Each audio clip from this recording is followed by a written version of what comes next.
أعوذ بالله من الشيطان الرجيم. بسم الله الرحمن الرحيم.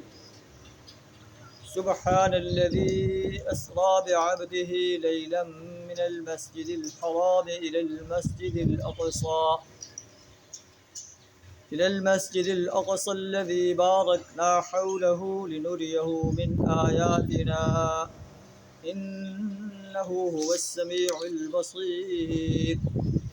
وآتينا موسى الكتاب وجعلناه هدى لبني إسرائيل ألا تتخذوا من دوني وكيلا ذرية من حملنا مع نوح إنه كان عبدا شكورا.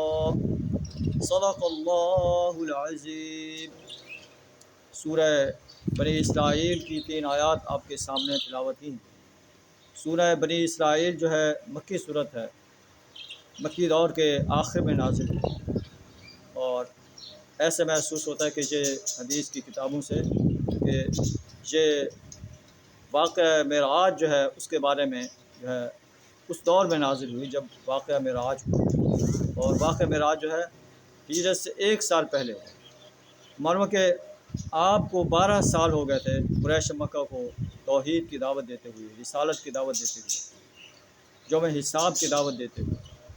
تو قریش مکہ مسلسل آپ کی دعوت کو رد کر رہے تھے. تو اللہ نے جو ہے قریش مکہ کو وارننگ دی موسیٰ علیہ السلام اور آپ کی قوم کا واقعہ سنا کر کہ اے قریش مکہ، تم موسیٰ علیہ السلام کی قوم سے سبق سیکھو کہ بنی اسرائیل نے جو ہے جب اللہ کی نعمتوں کا کفران کیا، اللہ نے انہیں کیسے اپنے عذاب کی لپیٹ میں لے لیا. تم بھی اگر نبی صلی اللہ علیہ وسلم کی دعوت کو رد کرتے رہو گے تو تمہیں بھی اسی عذاب کا سامنا کرنا پڑ سکتا ہے جس سے بنی اسرائیل دو چار ہو. اور 1 سال بعد چونکہ نبی صلی اللہ علیہ وسلم مدینہ کی طرف ہجرت کرنے والے تھے، ضمناً یہود کو بھی جو ہے اس بات پر جو ہے تنبیہ کی گئی ہے کہ تم اپنے ان غلط کاریوں سے باز آ جاؤ، اور نبی صلی اللہ علیہ وسلم جو دعوت لے کر اٹھے ہیں اس دعوت کو اپنا لو، تمہیں دنیا و آخرت میں کامیابی ملے گی. اگر تم نے دعوت کو رد کر دیا تو پھر تمہارا وہی حشر ہوگا جو پہلے ہو چکا ہے. اس صورت کے اندر جو کہ نبی صلی اللہ علیہ وسلم 1 سال بعد مدینہ میں ایک اسلامی سربراہ کی حیثیت سے جو ہے تشریف لانے والے تھے. نبی صلی اللہ علیہ وسلم کو اسلام کے وہ بڑے بڑے اصول جو ہے وہ دیے گئے جو اخلاق و تمدن کے بڑے اعلیٰ معیار کے اصول تھے، اور یہ اس طرف اشارہ تھا کہ نبی صلی اللہ علیہ وسلم نے مدینہ میں جا کر ایک اسلامک اسٹیٹ قائم کرنی ہے، اور اس اسٹیٹ کے اندر ان اعلیٰ اصولوں کو جو ہے قائم کرنا ہے. تو سورت کا آغاز ان الفاظ سے ہو رہا ہے کہ سبحان الذی اسریٰ بعبدہ لیلا من المسجد الحرام. پاک ہے وہ ذات جو لے گیا اپنے بندے کو ایک رات مسجد حرام سے مسجد اقصیٰ تک، الذی بارکنا حولہ، جس کے ارد گرد ہم نے برکات دے رکھی ہیں، لنریہ من آیاتنا، تاکہ ہم اسے اپنی نشانیوں کا مشاہدہ کرائیں. انہ هو السمیع البصیر، بے شک اللہ سننے والا اور دیکھنے والا ہے. وآتینا موسیٰ الکتاب وجعلناہ ھدی لبنی اسرائیل، اور ہم نے موسیٰ علیہ السلام کو کتاب دی، تورات دی، اور اسے بنی اسرائیل کے لیے ہدایت کا ذریعہ بنایا. سورہ بنی اسرائیل کو بنی اسرائیل اس لیے کہتے ہیں کہ اس میں بنی اسرائیل کا لفظ ہے. اور انہیں یہ ہم نے آرڈر دیا اللہ تتخذوا من دونی وکیلا، کہ میرے ساتھ کسی کو وکیل نہ بناؤ، کسی کو کارساز نہ بناؤ. میں اکیلا پوری کائنات کا وکیل ہوں، پوری کائنات کا کارساز ہوں.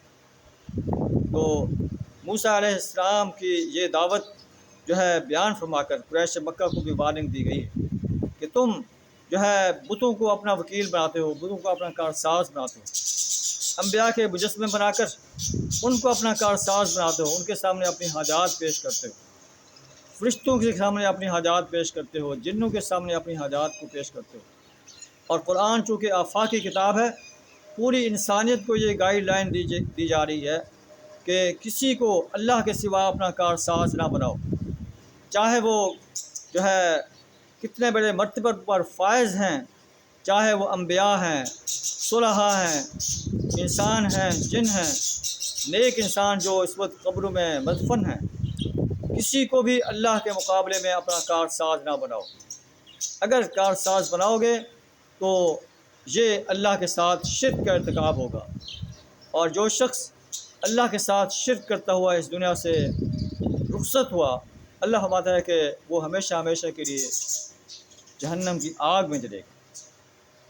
وَمَن يُشْرِكْ بِاللَّهِ، جو شخص اللہ کے ساتھ شریک ٹھہراتا ہے، فَكَأَنَّمَا خَرَّ مِنَ السَّمَاءِ، وہ ایسے جیسے آسمان سے گر پڑا، وَتَخْطَفُهُ الطَّيْرُ أَوْ تَهْوِي بِهِ الرِّيحُ فِي مَكَانٍ سَحِيقٍ، پھر اسے پرندے اچک لے جائیں یا ہوا جو ہے اسے کسی دور کے مکان پر لے جائے جہاں اس کے چیتھڑے اڑ جائیں۔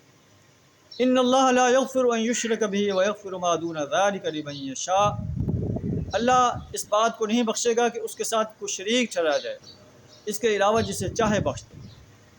ذُرِّیَّةَ مَنْ حَمَلْنَا مَعَ نُوحٍ، کفار مکہ کو کہا جا رہا ہے اور پوری انسانیت کو یہ خطاب ہے، تم ان لوگوں کی اولاد ہو جنہیں ہم نے نوح علیہ السلام کے ساتھ کشتی پر سوار کیا تھا۔ نوح علیہ السلام کے ساتھ کشتی میں وہ تھے جو ان کے ساتھ ایمان لانے والے تھے۔